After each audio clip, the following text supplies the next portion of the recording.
The year is 2140. Cities you've never seen, run by technology we can't imagine, full of people who have never heard your name. And somewhere in this world, a machine completes a calculation, and something happens that can never happen again. The very last piece of the very last Bitcoin is created, block number 6,930,000. After that, nothing. No new coins. Ever. Everyone watching this video will be long gone. But the question this moment raises matters today. What happens to Bitcoin when there is nothing left to mine? To understand why Bitcoin simply ends, we need to look at its strangest design choice. Every 10 minutes, somewhere in the world, a miner wins the right to add a new page to Bitcoin's ledger and is paid in brand new coins. This payment is called the block reward, and it follows one unbreakable rule.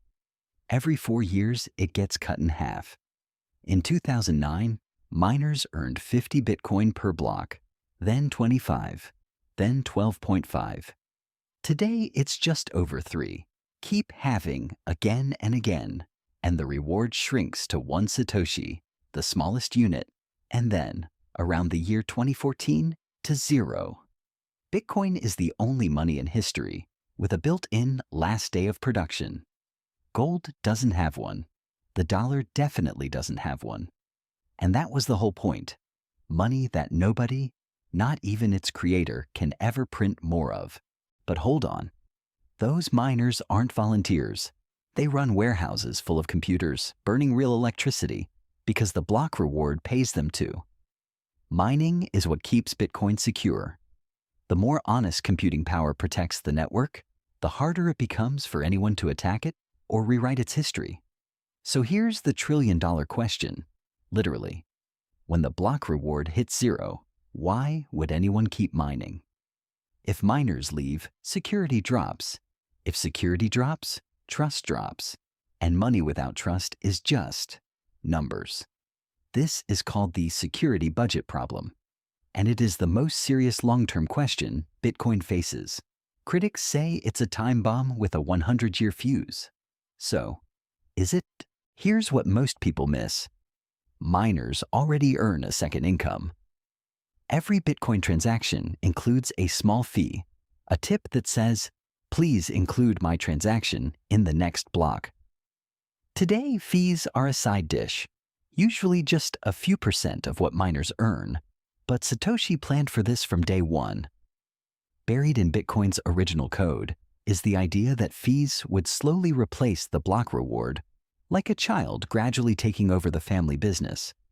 And the math is less crazy than it sounds. By 2014, the block reward won't suddenly vanish. It will have been almost 0 for decades. Each halving is a tiny rehearsal for the final one. If Bitcoin is still alive in 2014, it will have survived 30 of these rehearsals. The question isn't whether miners can live on fees someday. It's whether enough people will be transacting to pay them. So let's imagine Bitcoin made it. What is it even for in 2014? Probably not buying coffee. Long before then, everyday payments would live on faster layers built on top of Bitcoin, the way email runs on top of the internet's plumbing. The base chain becomes something else. A settlement layer? The bedrock? Banks, cities, maybe entire nations closing out their books against it, with single transactions worth millions, each happily paying a serious fee for a spot in a block. Think of it like this. You don't ship a letter on a container ship. But global trade doesn't work without container ships. And here's the strangest part. By 2014, Bitcoin would be over 130 years old. Older than almost every company, most currencies, and many countries that exist today. Not a startup, an institution. Possibly the oldest continuously running computer network on Earth. But we promised honesty. So here are the timelines where this goes wrong. Timeline 1. The fee, death spiral. Too few transactions, fees too low, miners shut down, security weakens, users lose confidence and leave, which lowers fees further. A doom loop. Timeline 2. the empty fortress mining becomes so concentrated in a few companies or countries that the last miners standing can censor or attack the very network they're supposed to protect. And timeline 3, the quiet one. Bitcoin doesn't die in a fire. It just fades. Outcompeted, regulated into a corner, or simply forgotten, a digital Latin that only enthusiasts still speak. None of these are guaranteed. But pretending they're impossible would be marketing, not education. Here's the part that gets me. Whether Bitcoin thrives or fades, not a single person who bought, built, or mocked it in our lifetime will be there to find out.